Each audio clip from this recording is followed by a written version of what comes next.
The alley always smelled like whetstone and old bread. Morning light slid down the cracked walls like spilled milk, and the city woke up with the same quiet cruelty it had practiced for years. She stood in the narrow street as if she had been placed there by mistake, pale skin, almost translucent in the haze, a smooth bald head with faint vein-like lines under the surface, and eyes too large and too bright to belong to anyone people wanted to call normal, green-blue, shining like sea glass in sunlight. Her pointed ears made it worse. They stuck out from the sides of her head like a truth she could not hide. She wore a thin strapped top with lace at the neckline, because she owned very little and the city asked for less, and she held a paper bag of day-old rolls close to her chest as if bread could be armor. The first laugh came from a boy leaning against a doorway, then a second laugh answered him from farther down the street. Then a third laugh rolled in like a wave, and soon the alley was full of sound that had nothing to do with joy. "There she goes," someone whispered, "the basement freak. The street ghost. The human wannabe." She did not flinch. She had learned that flinching fed them. She kept walking, small steps, careful, quiet. Her name was Lira, but in this place, people rarely used names for things they did not respect. A man in a white shirt and blue jeans walked ahead of her, backpack on one shoulder. He did not look back. He could have been anyone, and maybe that was the point. Lira moved past the stone archway where the alley opened into the wider street, and the laughter followed for a few more heartbeats before it finally faded behind her. She told herself it was just another morning, just another day of being watched, measured, judged. She told herself that if she stayed small, she would stay safe. The bakery sat at the corner where the old district met the new. Its sign was faded, its windows always fogged from warm ovens. Inside it smelled like sugar and yeast, and the kind of comfort that made people believe in kindness, even when they did not practice it. Mara ran the bakery. Mara had hands dusted with flour and a face marked by a lifetime of hard work. She did not ask Lira to explain her ears or her eyes. She only asked if Lira could lift trays and keep time with the ovens. Mara had been the first human to say, "You can stand behind my counter. You can be seen here." Lira never forgot that. Some debts were not money, they were air in the back room. Mara pushed a warm bun into Lira's hands and said, "Eat. You are all bones and silence." Lira nodded. She ate slowly. She watched the steam rise and disappear, and she tried not to think about how long it had been since she had eaten something warm without earning it. The bell over the front door jingled, voices flooded in, customers with clean coats and sharp opinions. Lira stayed in the back, because the first month she worked here, she had tried standing at the counter, and an old woman had dropped her coin purse onto the floor as if Lira's fingers were disease. Then the old woman had said loudly, "I will not have that touch my bread." Mara had told the old woman to leave, but the damage stayed, not because of the words, but because of the truth. Behind them, the truth that Lira could not scrub away. Now Lira measured flour, stacked trays, wiped counters, and listened to the world through the thin door that separated her from the humans who insisted she was the one who did not belong. Then, in the middle of the morning rush, Mara came into the back room with her face tight. "There's a man asking for you," she said, "and he does not look like someone who wants bread." Lira's fingers stopped moving. Her heart did something strange. A hard thud, then a cold glide. She knew that kind of feeling. It was the feeling of being hunted. She wiped her hands, walked to the doorway, and looked out. A man stood near the counter, coat too neat for the neighborhood, eyes too calm for a bakery. He held a small metal case like it mattered more than his own pulse. His gaze found Lira instantly, as if her presence had been a beacon only certain people could see. Lira's throat tightened. She forced herself to breathe. She stepped out with her shoulders drawn in. The man smiled politely. A human smile that showed teeth but not warmth. "Miss," he said, "we need to talk." Mara moved between them. "If you want to buy bread, she snapped. "If you want trouble, leave." The man's smile did not change. This is official business, he said. And he turned his metal case so the light hit it. A badge, a symbol, a government seal. Mara's eyes narrowed. Lira felt the room tilt. The man kept his voice low. "We know you are here," he said. "We know you have been here for some time, and we have questions." Lira's mouth went dry. Questions from the government were never just questions. They were a net, they were a box, they were a door that closed behind you. She heard her own voice come out thin. "I have papers," she said. "I have clearance to live in this district. I work here. I do not cause trouble." The man nodded slowly. "We are not discussing paperwork," he said. "We are discussing your origin and your condition." Condition. Lira hated that word. It was what people used to make living beings sound like problems. Mara's hand found Lira's wrist behind the counter. A quick squeeze. A message. "I am here." The man set the metal case on the counter, opened it. Inside were flat, dark panels and thin wires. A scanner. Lira recognized it instantly. Her stomach turned. "We have reports," the man said. "Reports of anomalies in the area. Reports of energy spikes that match a classified signature. And we are here to verify." Lira heard her blood rushing in her ears. She thought of the nights she woke up shaking, the strange heat under her skin, the moments when her vision sharpened. Too much when the air itself seemed to hum. She thought of the promise she had made to herself when she first arrived. "Do not draw attention. Do not awaken what you buried." Mara pushed the case back. "No," she said. "You are not scanning anyone in my shop." The man's smile finally thinned. "This is not your decision," he said. Then the front door opened again, and a gust of cold air rolled in with a voice that cut through the room like a bell. "Hey Mara, I brought the order forms." The man in the white shirt and blue jeans from the alley stepped inside. Backpack still on his shoulder, he stopped when he saw the badge. His eyes flicked to Lira, then to the scanner. Mara's shoulders eased a fraction. "Evan," she said quietly. "Good timing." Evan set the papers down and walked closer. He looked at the man with the badge and his voice stayed calm, but his jaw tightened. "What is this?" The agent looked Evan up and down. "Civilian," he said. "Step back." Evan did not step back. He leaned his elbows on the counter like he belonged there. "You do not bring a scanner into a bakery and call it official business," he said. "If you have a warrant, show it." The agent's eyes narrowed. Lira watched Evan and felt something unfamiliar tug at her chest. Gratitude and fear, because people who stood too close to her often got hurt. The agent spoke with quiet threat. "This does not concern you." Evan's eyes shifted to Lira, then back to the agent. "It concerns me if you are here to scare people who are just trying to live," he said. Mara leaned forward. "Leave," she said. "Or I call the neighborhood council, and I make sure every shop on this street knows your face." For a moment the room held its breath. Then the agent closed his metal case with a sharp click.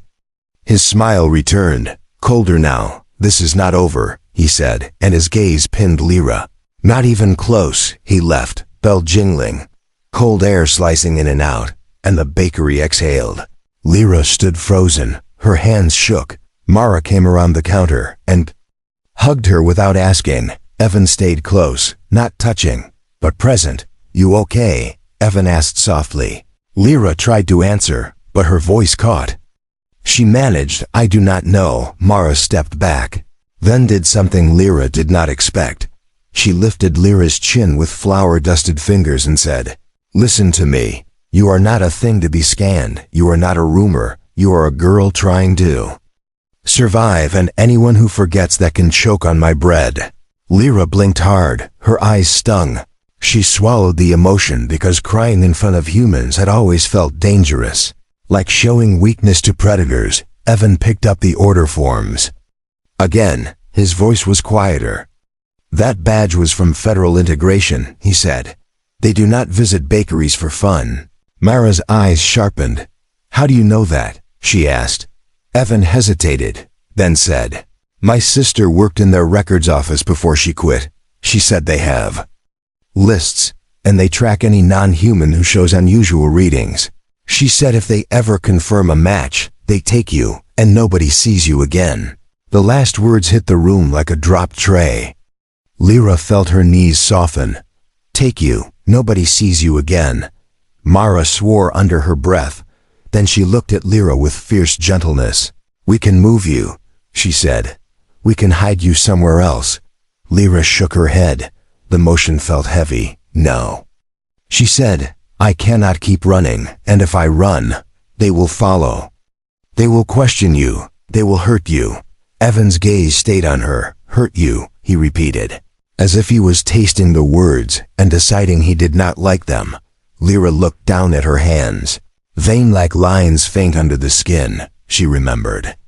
Hands like hers on another world. Hands that had carried more than bread.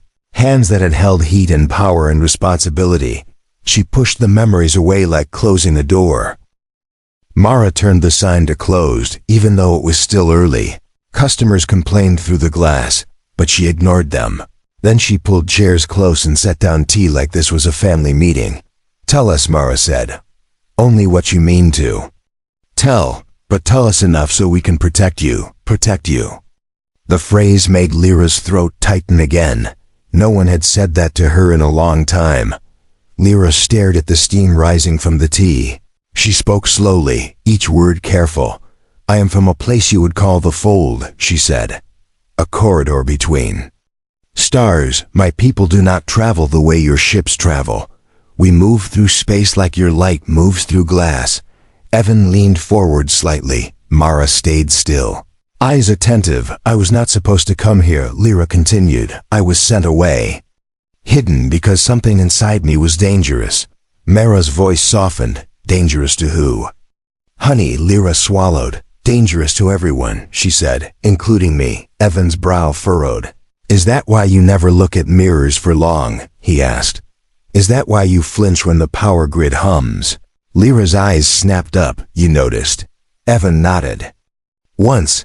I notice when someone is always bracing for something that does not come, he said. Lira looked away. My body is not exactly my body. She said, not fully. It is like a mask.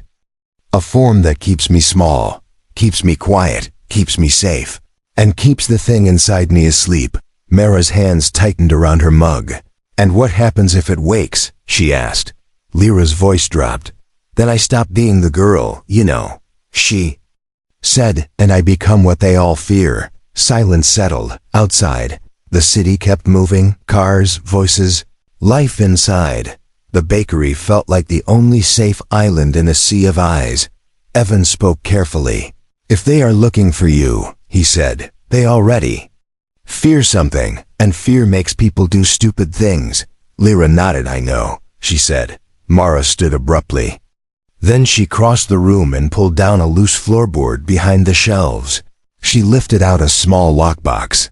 In it were old papers and a worn photo of a younger Mara smiling beside a man in a flour-dusted apron. Mara held the photo for a second, expression flickering. Then she tucked it back and took out a set of keys. There is an apartment above the shop. Mara said, it is not much, but it is mine. You will stay there tonight. And Evan, she pointed at him, you will walk her home. And you will make sure nobody follows. Evan nodded without question. Lira tried to protest, but Mara's look stopped her. You are not alone, Mara said. Do not argue with me about that. Night came early in winter. The sky turned the color of bruised steel. The streetlights clicked on one by one like watchful eyes opening, and the old district grew quieter, which only made every footstep feel louder. Evan walked beside Lira with the steady patience of someone who had decided not to be afraid of her. Her long sleeves hid most of her arms, but her face was bare, her eyes bright in the dim light. They passed the narrow alley where the morning had begun, the same whetstone smell, the same cracked walls, and Lira felt the memory of laughter snag at her like thorns. Evan glanced at her. They call you names, he said. I heard it today. Lira did not answer at first. Then she said quietly, I have heard worse. Evan's voice tightened. That does not make it okay. He said. Lira looked ahead. Her breath made small clouds. Humans do not like what they cannot categorize, she said. And when they cannot categorize it, they try to crush it. Evan exhaled sharply through his nose. Not all of us, he said. Lira's gaze flicked to him, then away. I know, she admitted. That is why this hurts more. They reached the stairwell door beside the bakery. Mara's key turned in the lock with a soft click. Inside, the staircase smelled of old wood and cinnamon. Evan walked her up to the second-floor landing. There was a small door with chipped paint. Lira paused, hand hovering near the knob. Evan spoke gently. I can stay outside for a while, he said, if you want. Lira hesitated, then she shook her head. If they come, she said, you should not be here. Evan's eyes held hers. If they come, he said, I would rather be here than be safe somewhere else. Lira felt the words land inside her like warmth, dangerous warmth, because it made her want things. Belonging, trust, a life where she did not have to hide. She opened the door, stepped inside. The apartment was small but clean. A narrow bed, a tiny table, a kettle, a window that looked down at the street, and for the first time in months, Lira felt a space that was hers.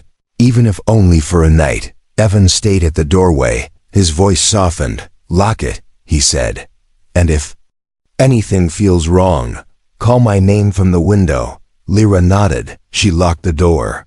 Then she leaned against it and listened to Evan's footsteps fade down the stairs.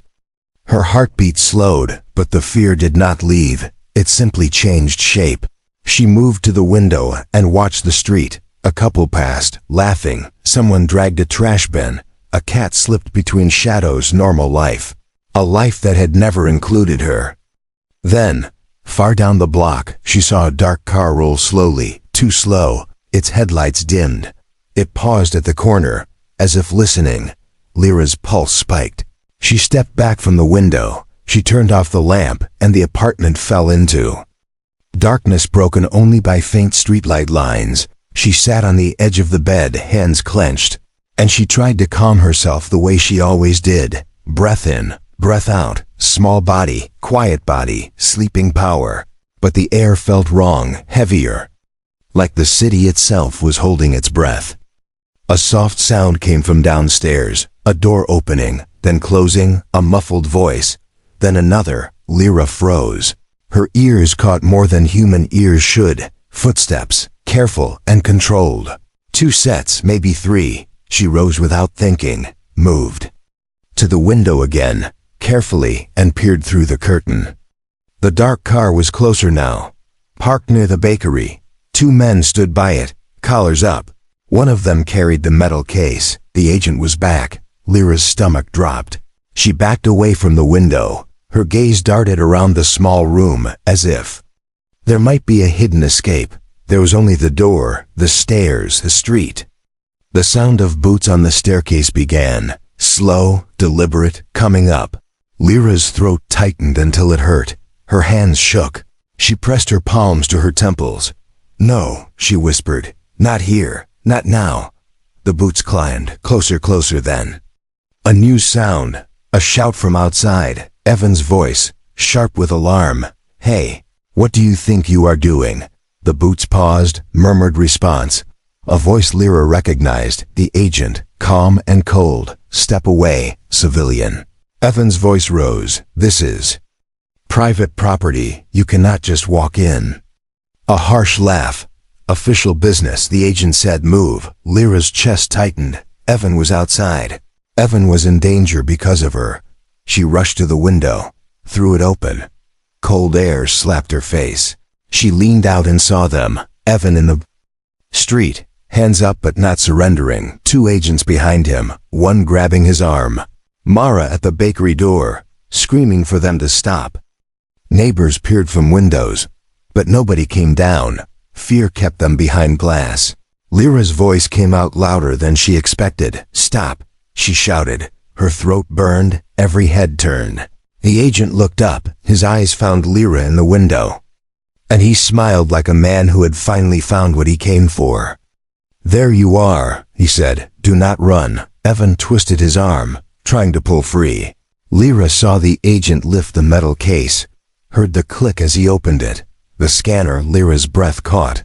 Her body reacted before her mind could. Heat surged under her skin. A low hum rose in the air, almost too deep to hear, but strong enough to feel. Streetlights flickered. The bakery sign buzzed. Mara stared up at Lira with panic in her eyes. Lira. No, she mouthed, as if she knew. As if she had always known something lived inside Lira that should not be fed. Evan looked up too. His face was pale, but his eyes did not turn away, as if he refused to abandon her even now. The agent pointed the scanner upward. A thin beam of light swept across Lira's face, and the case began to whine. Higher and higher, match confirmed, the agent said, voice tight with triumph. Bring her down now. Two agents rushed for the stairwell, boots pounding. The building shook. Lira backed away from the window, heart racing.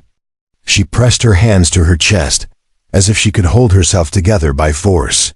Small body, quiet body, sleeping power.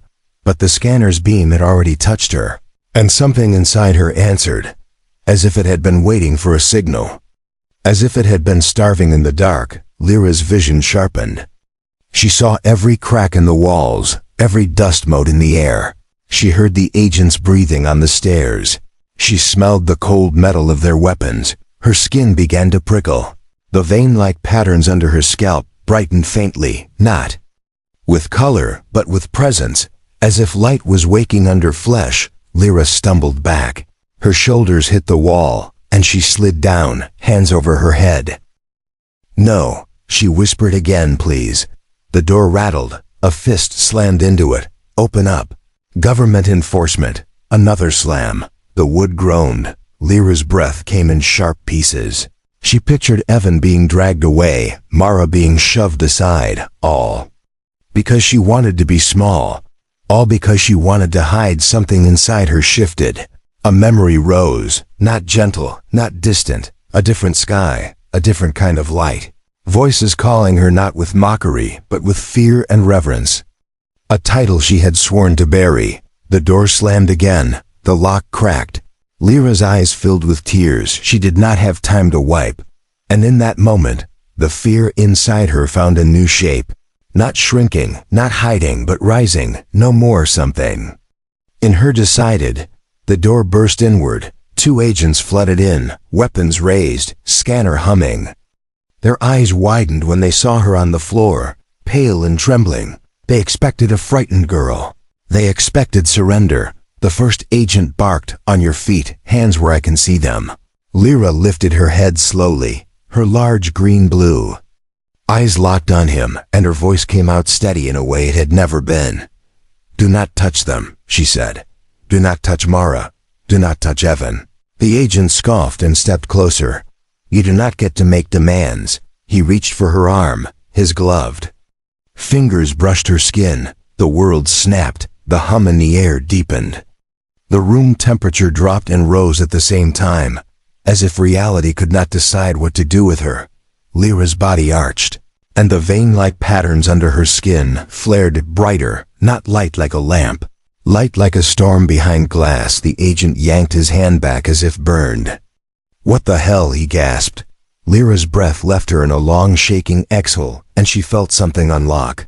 A door inside her, rusted shut, swinging open. Her bones shifted, not breaking, rearranging. Her shoulders broadened slightly, her spine straightened, her neck lengthened with elegant strength. The delicate lines under her skin rose into luminous tracery that moved like living rivers. Her eyes grew even brighter, and the pupils narrowed into a shape that made the agent's instincts scream. The air around her shimmered as if it remembered her. The agents backed up, weapons trembling, scanner reading off the charts. One of them stammered, containment protocol, containment protocol. Lira stood, and for the first time in a long time she did not look like she was apologizing for existing. She looked like something ancient waking from a long sleep. She stepped forward. The floorboards did not creak. They held still under her, respectful. Down in the street, Evan and Mara heard the building's windows vibrate. Streetlights flickered again. Brighter this time, a wave of pressure rolled outward. People stumbled, clutching their heads. And then, everything went silent. Even the city listened. Lira walked to the doorway. The agents tried to raise their weapons, but their hands shook too badly. Fear had turned their muscles into doubt. Lira's voice dropped, calm and deadly. "Leave," she said. One agent tried to be brave. "We have orders." Lira's eyes flashed, and the agent's weapon suddenly went dark, its power cell dead, as if the energy had been swallowed by the air. The agent stared at it, horror spreading. "What are you?" he whispered. Lira stepped closer until he could see the luminous patterns crawling across her skin like constellations. "I am the thing you keep trying to cage," she said, "and I am done being." Small, the agent's bravado cracked. He backed away, but behind him the other agent stumbled against the wall. And the scanner whined louder, as if it was trying to scream. The metal case sparked, then shattered with a sharp pop, pieces clattering across the floor. And the agents flinched as if the room itself had slapped them. Lira did not touch the scanner. She simply looked at it, and it broke. Downstairs, Mara shouted Lira's name again. And Evan's voice answered, strained, "Lira, are you okay?" The sound hit Lira like an anchor. Like a hand on her shoulder pulling her back from the edge, she turned. Toward the window, toward the street. Toward the people who had risked themselves for her. Outside, the agent with the badge looked up. Eyes wide, he saw the glow flicker behind the window. He saw the shadow move like something far larger than the girl he had come to collect. And fear finally found his face. He barked at his team, "Fall back now." The agents in the apartment scrambled out, nearly tripping over each other, boots thundering down the stairs.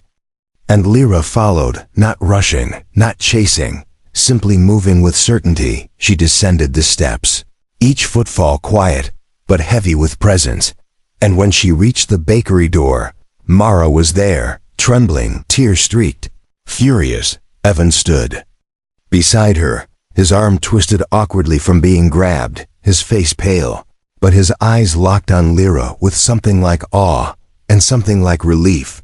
The street had filled with onlookers, faces peeking out of windows, bodies half hidden behind door frames, the same people who laughed in the morning, now silent. Because laughter died easily in the presence of power it did not understand. The agent with the badge stepped backward toward his car.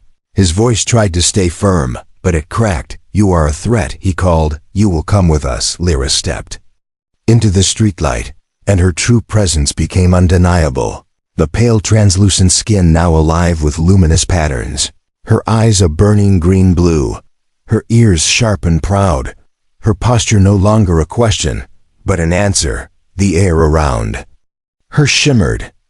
Electric lines crawled along the nearby wires, and every phone screen in the street went black. Lira looked at the agent, and her voice carried, not loud, but absolute.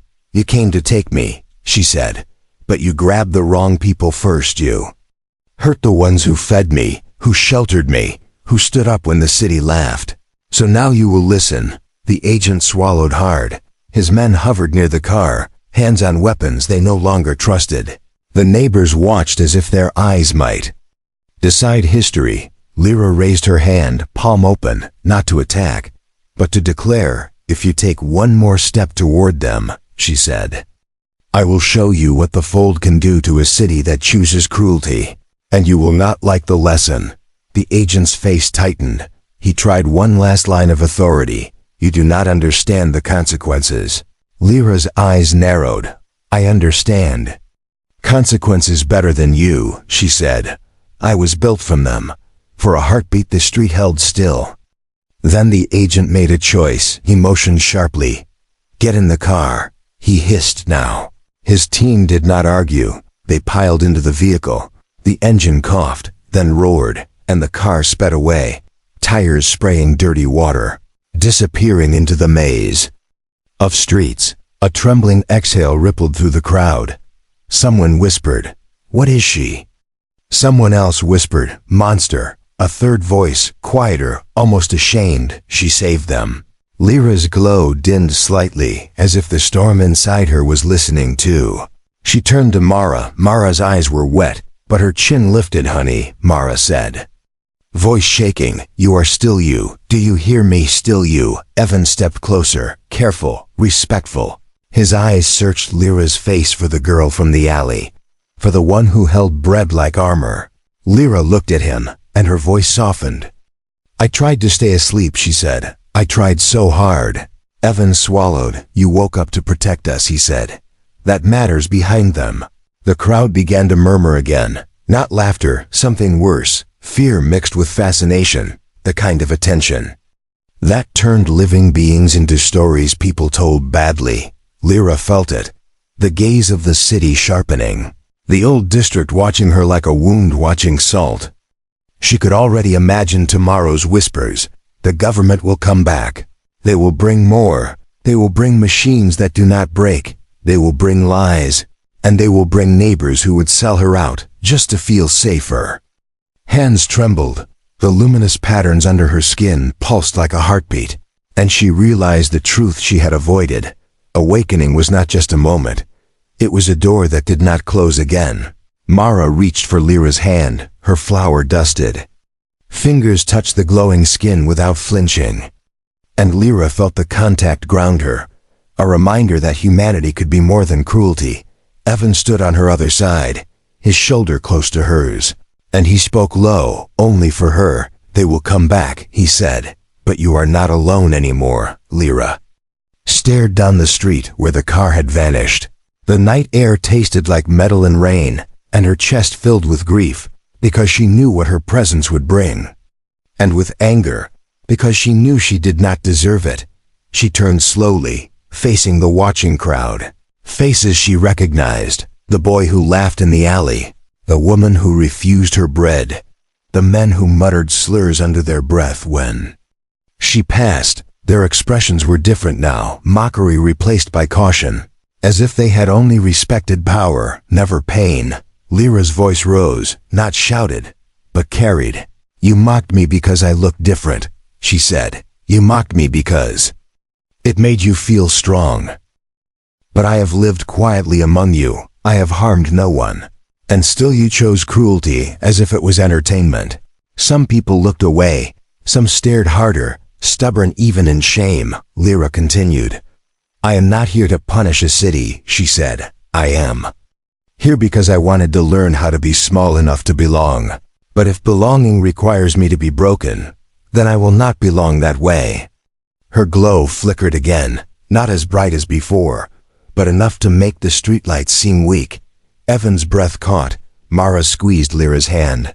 Lira turned back to them. Her voice fell into something raw. I do not know what I am now, she admitted. I can feel it inside me, awake, and I am afraid of it. Mara's voice was fierce. Then we will be afraid with you, she said. And we will not let you face it alone. Evan nodded. And if they come for you, he said, they come through us first. Lira's eyes stung again. She looked at their faces and felt something crack inside her, a hard shell of loneliness that had kept her alive, cracking under the weight of being cared for. Then, from far away, a low rumble rolled across the sky. Not thunder, not a plane. Something deeper, something that made Lira's glowing patterns flare involuntarily. She lifted her head. Her eyes went distant, and Evan saw the change instantly. What is it? He asked. Lira's voice came out as a whisper. They felt me, she said. Mara frowned. Who felt you? Lira's gaze remained fixed on the dark sky beyond the buildings. My people, she said, or what is left of them. When I was sent away, they told me my true form must never awaken here, because if it did, it would call to something. Something that hunts us through the fold, something that follows our energy like sharks follow blood. Evan's face tightened. You are saying tonight just broadcast your location, he said. Lira's throat worked. Yes, she said. And not only to the government. The street seemed to shrink around them. The murmuring crowd, the old stone, the flickering lights, all suddenly felt fragile. Mara's voice trembled, but she did not let go of Lira's hand. Then we prepare, she said. We do not run like prey. Lira looked at Mara, then at Evan. Then, at the bakery behind them, the warm window, the smell of bread, the place that had been her first tiny piece of safety. She realized she loved it, and love made her dangerous, because love was the one thing that could push her power beyond control. Lira inhaled slowly. The glow on her skin steadied, and she made a choice that felt like stepping into fire. Then listen. She said, voice firm, because if they come, I will not hide again. I will not be the girl you mock in the alley. I will be what I was made to be. And I will protect the only humans who ever treated me like I was real. Evan's eyes shone. Mara nodded once, fierce and proud. The crowd watched, silent again, and somewhere in that silence, a new story began, not the story of an alien girl being mocked, but the story of a city about to learn what happens when kindness becomes a shield. And when a girl who spent her life shrinking finally stands up and says, enough, Lira looked up at the sky one more time, and the luminous lines under her skin pulsed like a warning light, because the night above the city was no longer empty, it was listening back.